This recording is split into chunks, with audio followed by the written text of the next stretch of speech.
दोस्तों बहुत बहुत स्वागत है आप सभी का हमारे इस YouTube चैनल में। दोस्तों इस चैनल पर अब तक की सबसे बड़ी खबरों की अपडेट्स आपको मिलती हैं, इसलिए आप रेड बटन दबाकर आप चैनल को सब्सक्राइब कर लें और बेल आइकन को भी जरूर प्रेस कर लें, जिससे कि आपसे कोई भी न्यूज मिस ना हो। तो दोस्तों बढ़ते हैं पहली बड़ी खबर की ओर। जी हाँ दोस्तों, अगली बड़ी खबर है कि पाकिस्तान ने फिर लगाई शांति की गुहार, युद्ध होना नीति की विफलता। इस्लामाबाद में पाकिस्तान के कब्जे वाले कश्मीर में भारतीय वायुसेना की कार्रवाई से घबराए पाकिस्तान ने बुधवार को कहा कि वह शांति चाहता है और भारत को यह समझने की जरूरत है कि युद्ध होना नीति की विफलता है। पाकिस्तानी सेना की मीडिया शाखा inter services public relation IPSR के महानिदेशक मेजर जनरल आसिफ गफूर ने यहां संवाददाता सम्मेलन में कहा कि नियंत्रण रेखा के पास मंगलवार सुबह से गतिविधियां शुरू हो गई हैं। आज सुबह पाकिस्तान वायुसेना PAF ने पाकिस्तानी वायुसेना से नियंत्रण रेखा पार के 6 लक्ष्यों पर हमले किए। उन्होंने कहा कि पाकिस्तान सशस्त्र बलों और PAF के पास प्रतिक्रिया देने के अलावा कोई विकल्प नहीं था। सवाल यह था कि कैसे प्रतिक्रिया दी जाए, जैसे भारत ने किया या एक जिम्मेदार देश की तरह। मेजर जनरल गफूर ने दावा किया कि PAF ने पाकिस्तान की वायु सीमा में घुसे 2 भारतीय विमानों को मार गिराया और 2 पायलटों को गिरफ्तार किया है। उन्होंने कहा कि पाकिस्तानी सशस्त्र बलों में सामर्थ्य, इच्छा और प्रतिबद्धता है तथा उन्हें देश का समर्थन भी हासिल है। चूंकि हम एक जिम्मेदार देश हैं और शांति चाहते हैं, हमने निर्णय लिया है कि हम किसी सैन्य ठिकाने को निशाना नहीं बनाएंगे। साथ ही हमने यह निर्णय भी लिया है कि हमारी कार्रवाई में जान माल का कोई नुकसान नहीं हो।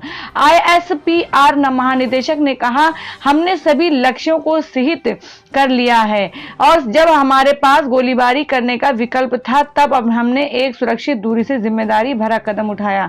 हम कुछ भी कर सकने में सक्षम हैं, लेकिन हम तनाव बढ़ाना नहीं चाहते, हम युद्ध की ओर नहीं बढ़ना चाहते। भारत के पाकिस्तान के एक 16 विमान को मार गिराने के दावे को खारिज करते हुए उन्होंने कहा कि पाकिस्तान ने आज की किसी भी गतिविधि में F-16 विमान का उपयोग नहीं किया। जी हाँ दोस्तों, अगली बड़ी खबर है कि पुलवामा अटैक पर राहुल गांधी बोले, PM नरेंद्र मोदी ने नहीं करी सर्वदलीय बैठक। कांग्रेस समेत अन्य विपक्षी पार्टियों ने एक बयान जारी किया है। विपक्षी दलों के साथ बैठक के बाद कांग्रेस अध्यक्ष ने कहा कि 21 राजनीतिक दलों के नेताओं की बैठक ने 14 फरवरी 2019 को जैश-ए-मोहम्मद के पाकिस्तान प्रायोजित आतंकवादियों द्वारा किए गए पुलवामा हमले की निंदा की। उन्होंने कहा कि बैठक में सेना की कार्रवाई की सराहना की गई। उन्होंने कहा, नेताओं ने पाकिस्तान की इस हरकत की निंदा की और हमारे लापता पायलट की सुरक्षा के लिए गहरी चिंता व्यक्त की। नेताओं ने सरकार से भारत की संप्रभुता, एकता और अखंडता की रक्षा के लिए सभी नेताओं ने सरकार पर भरोसा रखने का आग्रह किया। बता दें कि भारतीय वायुसेना ने बुधवार को पाकिस्तान के एक विमान को मार गिराया और इस कार्रवाई में MiG-21 का एक पायलट लापता है। पाकिस्तान ने दावा किया कि उसने अपने हवाई क्षेत्र में 2 भारतीय सैन्य विमानों को मार गिराया और 2 पायलटों को गिरफ्तार कर लिया। कांग्रेस अध्यक्ष राहुल गांधी ने पायलट के लापता होने को लेकर ट्वीट किया। कांग्रेस अध्यक्ष ने लिखा, मुझे यह सुनकर दुख हुआ कि हमारा एक बहादुर IAF पायलट लापता है। मुझे उम्मीद है कि वो जल्द ही घर लौट आएगा। हम इन कठिन समय में अपने सशस्त्र बलों द्वारा खड़े हैं। पाकिस्तानी सेना ने 46 सेकंड का एक वीडियो भी जारी किया है, जिसमें एक शख्स की आंख पर पट्टी बंधी है और वो दावा कर रहा है कि वो भारतीय वायुसेना का विंग कमांडर अभिनंदन है। वीडियो में दिखाई दे रहा शख्स कह रहा है, मैं भारतीय वायुसेना का अधिकारी हूं, मैं सर्विस नंबर 27981 है। वीडियो की प्रामाणिकता की पुष्टि नहीं की जा सकती। सूत्रों ने अभिनंदन के पद के बारे में कोई जानकारी नहीं दी है। जी हाँ दोस्तों, अगली बड़ी खबर है कि अभी सीमा पर बड़े तनाव के बाद मुंबई में हलचल। CM ने DGP और कमिश्नर के साथ की बैठक। भारत की एयर स्ट्राइक के बाद आज पाकिस्तान ने करायना हरकत दिखाते हुए भारतीय सीमा में अपने लड़ाकू विमान भेजा, जिसने गोले गिराए। हालांकि वह लौटकर वापस नहीं जा सका और उसको भारतीय वायुसेना ने मार गिराया, लेकिन इस घटना में भारतीय वायुसेना के एक फाइटर दुर्घटनाग्रस्त हो गया। इस बात की पुष्टि भारतीय विदेश मंत्रालय ने भी की थी। सीमा पर बड़े तनाव से अब देश भर में सुरक्षा चाक चौबंद कर दी गई है। हर तरफ हाई अलर्ट है। वहीं अब इस घटना के बाद अब मुंबई में CM ने राज्य की सुरक्षा को देखते हुए DGP और कमिश्नर के साथ बैठक की है और अब राज्य में सुरक्षा व्यवस्था बढ़ाई जा रही है। महाराष्ट्र CM ने सुरक्षा को लेकर की बात। भारत और पाकिस्तान के बीच अब तनावपूर्ण माहौल बनता जा रहा है और दोनों मुल्कों की वायुसेना आमने सामने आ गई है। हालांकि पाकिस्तान को उसकी नापाक हरकत से पहले ही जवाबी कार्रवाई देने को तैयार है। इस तनाव को देखते हुए हुए अब देश के प्रमुख शहरों में अलर्ट के साथ ही विमान सेवाएं रद्द कर दी गई हैं। वहीं अब इस घटना के बाद मुंबई में भी हाई अलर्ट है और सीएम देवेंद्र फडणवीस ने डीजीपी और कमिश्नर के साथ खास बैठक की और राज्य के लोगों की सुरक्षा पर बात की। भारत पाकिस्तान में युद्ध हुआ तो ना मैं रोक पाऊंगा और ना ही मोदी। भारत के द्वारा की गई एयर स्ट्राइक के बाद से पाकिस्तान ने भी आज सुबह भारत पर हमला करने की कोशिश की, जिसके बाद अब सीमा पर तनाव जैसा माहौल बन गया है। इसी बीच अब पाकिस्तान के पीएम इमरान खान ने बड़ा बयान दिया है और कहा है अगर दोनों देशों के बीच जंग होती है तो इसको संभालना ना मेरे बस में होगा और ना ही पीएम मोदी के। जाहिर है दोनों देशों के बीच काफी अधिक तनाव हो गया है। साथ ही उन्होंने यह भी कहा कि हमारी वायुसेना ने एक विमान मार गिराया है, लेकिन पाकिस्तान के द्वारा भारतीय पायलट को कब्जे में लेने के दावे को लेकर हम जांच करेंगे। विदेश मंत्रालय की बैठक हो रही है जिसमें एमईए प्रवक्ता ने यह माना है कि इस घटना में हमारा एक MLG विमान क्रैश हुआ है और पायलट लापता है। जी हाँ दोस्तों, अगली बड़ी खबर है कि वो भारत में घुसे और हमारे पायलट को उठाकर ले गए। अब तस्वीरों और सबूतों में से हमें ललकार रहे हैं। भारत की एयर स्ट्राइक के बाद आज पाकिस्तान ने कायराना हरकत दिखाते हुए भारतीय सीमा में अपने लड़ाकू विमान भेजा जिसने गोले गिराए। हालांकि वो लौटकर वापस नहीं जा सका और उसको भारतीय वायुसेना ने मार गिराया, लेकिन इस घटना में भारतीय वायुसेना का एक फाइटर दुर्घटनाग्रस्त हो गया। इस बात की पुष्टि भारतीय विदेश मंत्रालय ने की थी, लेकिन पाकिस्तान ये भी दावा कर रहा है कि उसने भारतीय विमान को उड़ाने के साथ ही पायलट को भी गिरफ्तार कर लिया है। कड़ी सुरक्षा के बीच 10 मिनट में पाकिस्तान ने भारत पर किया हमला। पाकिस्तान की तरफ से इस हमले की तस्वीरों भी शेयर की गई हैं और कई अहम दस्तावेज भी दिए हैं। इसमें दुखद यह है कि भारतीय सेना ने एयर स्ट्राइक की जिसमें वो अभी तक सबूत नहीं पेश कर पाए, लेकिन पाकिस्तान भारत में घुसकर आया और कुछ ही समय में उसने भारतीय वायुसेना का लड़ाकू विमान मार गिराया। हालांकि भारतीय वायुसेना ने पाकिस्तान के इलाके उनके घर में घुसकर 300 आतंकियों को मार गिराया था। इस एयर स्ट्राइक से पाक बिल्कुल बौखला गया था, जिसके बाद उसने आज सुबह भारत पर हमला बोल दिया। वहीं अब पाकिस्तान और पाकिस्तानी मीडिया इस घटना पर अपने अपने दावे पेश कर रहा है और कह रहा है कि उसने भारत को सबक सिखाया है। इस घटना में दूसरा पहलू यह भी है कि भारतीय वायुसेना ने पाकिस्तान पर किए हमले के बाद एक वीडियो फुटेज जारी किया था जिसको पाकिस्तानी सेना फर्जी बता रही है, लेकिन पाकिस्तानी ने आज भारत पर हमला किया और अब वह दिखाना चाह रहा है कि वो भी जवाबी कार्रवाई को पूरी तरह से तैयार है। आप इन तस्वीरों में देख सकते हैं जो सोशल मीडिया पर भी काफी वायरल हो रही है। हालांकि हम इसकी पुष्टि नहीं कर सकते। यह भारतीय विमान की तस्वीरें और दस्तावेज हैं। भारत पाकिस्तान में युद्ध हुआ तो ना मैं रोक पाऊंगा और ना ही मोदी। भारत के द्वारा की गई एयर स्ट्राइक के बाद से पाकिस्तान ने भी आज सुबह भारत पर हमला करने की कोशिश की, जिसके बाद अब सीमा पर तनाव जैसा माहौल बन गया है। इसी बीच पाकिस्तान के पीएम इमरान खान ने बड़ा बयान दिया है कि कहा अगर दोनों देशों के बीच जंग होती है तो इसको संभालना ना मेरे बस में होगा और ना ही पीएम मोदी के। जाहिर है दोनों देशों के बीच काफी अधिक तनाव हो गया है।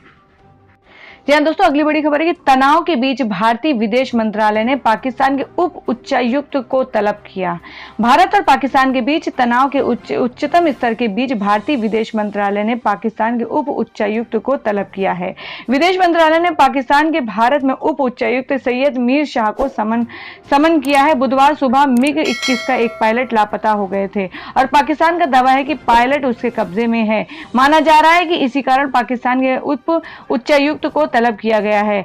इससे पहले कि विदेश मंत्रालय की तरफ से रवीश कुमार ने प्रेस कॉन्फ्रेंस कर कहा कि भारत ने पाकिस्तान के एक F-16 विमान को मार गिराया है, जबकि हमारा MiG-21 का एक पायलट लापता है। पाकिस्तान का दावा है कि पायलट उनके कब्जे में है। रवीश कुमार ने कहा है कि भारत में सर्जिकल स्ट्राइक के जवाब में पाकिस्तान की वायुसेना ने आज भारत की मिलिट्री बेस पर हमले की कोशिश की। जवाब में भारत की ओर से गए MiG-21 के पायलट अब तक लापता हैं। पाकिस्तान का दावा है कि MiG-21 का पायलट उनकी कस्टडी में है। हमने पाकिस्तान की कोशिश को नाकाम कर दिया है। प्रेस कॉन्फ्रेंस में रवीश कुमार के साथ एयरफोर्स की ओर से air vice marshal RGK Kapoor भी रहे। जी हाँ दोस्तों, अगली बड़ी खबर है कि आतंकवाद के खिलाफ कार्रवाई पर सभी दल सरकार के साथ। सरकार की ओर से बुलाई गई सर्वदलीय बैठक में सभी पार्टियों के नेताओं ने पाकिस्तान के कब्जे वाले कश्मीर POK में आतंकवादी कैंप पर भारतीय वायुसेना की कार्रवाई का स्वागत किया है और भरोसा दिया है कि वे आतंकवाद के खात्मे के लिए हर कार्रवाई का समर्थन करेंगे। विदेश मंत्री सुषमा स्वराज ने बैठक में बालाकोट में जैश ए मोहम्मद के कैंप पर वायुसेना द्वारा की गई कार्रवाई की विस्तृत जानकारी दी। बैठक में सरकार की ओर से उनमें अलावा गृह मंत्री राजनाथ सिंह, वित्त मंत्री अरुण जेटली तथा संसदीय कार्य राज्य मंत्री विजय गोयल मौजूद थे। श्रीमती स्वराज ने बैठक के बाद संवाददाताओं को ये जानकारी देते हुए बताया कि इसमें लगभग सभी बड़े दलों के प्रतिनिधि शामिल हुए। उन्होंने बताया कि सभी दलों के एक स्वर से वायुसेना को इस कार्रवाई के लिए बधाई दी और सरकार द्वारा आतंकवाद के खिलाफ की जाने वाली किसी भी कार्रवाई के लिए हमेशा समर्थन देने का आश्वासन दिया। विदेश मंत्री ने कहा, सभी दलों ने पक्ष विपक्ष का भेद किए बिना एकजुटता का प्रदर्शन किया। सर्वदलीय बैठक में शामिल होने वाली कांग्रेस के वरिष्ठ नेता गुलाम नबी आजाद ने वायुसेना के पराक्रम की प्रशंसा की और कहा कि उसके साथ आतंकवाद के सफाये में हमेशा उनकी पार्टी का समर्थन रहेगा। उन्होंने कहा कि आज के हमले की सबसे बड़ी विशेषता यह थी कि यह अभियान साफ सुथरा, इस हमले से किसी भी नागरिक को और सिर्फ आतंकवादी संगठनों के कैंपों को निशाना बनाकर उनके सफाई के लिए चलाया गया था। भारतीय कम्युनिस्ट पार्टी डी राजा ने कहा कि यह आतंकवाद के खिलाफ कार्रवाई थी, सैन्य कार्रवाई नहीं थी। तृणमूल कांग्रेस के डेरेक ओब्रायन तथा शिरोमणि अकाली दल के नरेश गुजराल ने कहा कि सभी दलों ने आतंकवाद के खिलाफ कार्रवाई में सरकार को समर्थन दिया है। बैठक में श्री आजाद, श्री राजा, श्री ब्रायन तथा श्री गुजराल के अलावा राष्ट्रवादी कांग्रेस पार्टी के प्रफुल्ल पटेल सहित कई दलों के नेता मौजूद थे। तो दोस्तों, आप कमेंट करके बताइए कि भारत के वीर जवानों और भारत के सपूतों के लिए और सेनाओं के लिए आप क्या संदेश देना चाहते हैं, जिससे कि उनका मनोबल और ऊंचा हो। हमें कमेंट करके जरूर बताइए। जी हाँ दोस्तों, अगली बड़ी खबर है कि सपा नेता ने जैश ए मोहम्मद के शिविर पर हमले को बताया झूठा। समाजवादी पार्टी सपा के वरिष्ठ नेता एवं उत्तर प्रदेश के पूर्व मंत्री विनोद कुमार उर्फ पंडित सिंह ने भारतीय वायुसेना द्वारा पाकिस्तान में आतंकवादियों के ठिकानों पर हवाई हमलों को झूठा करार दिया है। मंगलवार को यहां पार्टी के कार्यकर्ता सम्मेलन को संबोधित करते हुए उन्होंने कहा, भाजपा नेता झूठे हैं। क्या सर्जिकल स्ट्राइक कुछ नया है? टेलीविजन चैनल उसे आज प्रसारित कर रहे हैं। यह कि हवाई हमला होगा 10 दिन से पता था। उन्होंने दावा किया यह 5 दिन से पता था कि उन्होंने सरकार पाकिस्तान से 60 गांठ कर ली है और एक खाली घर पर कुछ बम गिराने का निर्णय किया है और उसके बाद मीडिया को एक बयान जारी कर देंगे। पंडित सिंह ने कहा कि भाजपा के लोग खुद आतंकवाद को बढ़ावा देते हैं। उन्होंने महबूबा मुफ्ती के साथ सरकार बनाकर साबित कर दिया था कि आतंकवाद का समर्थन करने वालों से भी उनको कोई परहेज नहीं है। जी हाँ दोस्तों, अगली बड़ी खबर है कि पीएम मोदी के सशक्त नेतृत्व में आर्थिक मजबूती की ओर बढ़ रहा देश। हरिवंश नारायण बोले। राज्यसभा के उपसभापति हरिवंश नारायण सिंह ने कहा कि आजकल प्रधानमंत्री मोदी को नीचा दिखाने के लिए कुछ राजनीतिक दल और मीडिया के कुछ लोग एजेंडा चला रहे हैं, लेकिन देश के प्रधानमंत्री ने वो कर दिखाया है जो पिछले 70 वर्षों में संभव नहीं हो सका।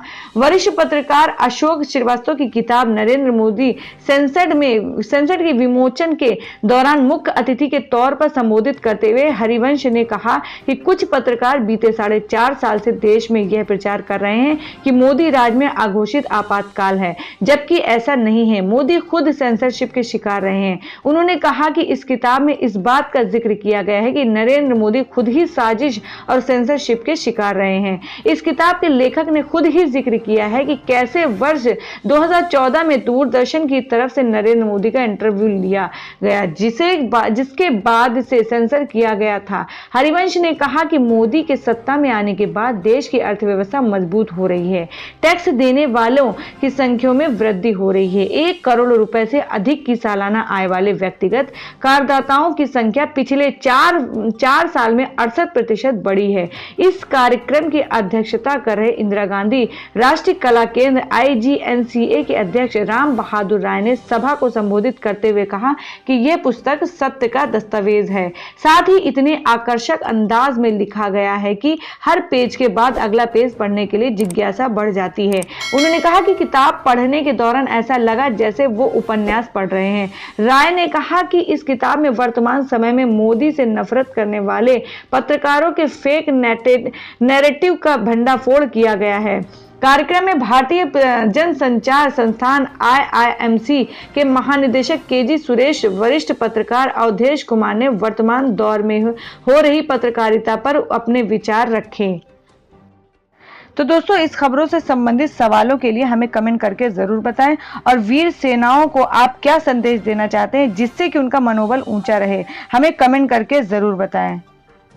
और अगर आपने हमारे चैनल को सब्सक्राइब नहीं किया है तो रेड बटन दबाकर हमारे चैनल को सब्सक्राइब कर लें और बेल आइकन को भी जरूर प्रेस कर दें, जिससे कि आपसे किसी भी तरह की न्यूज़ मिस ना हो।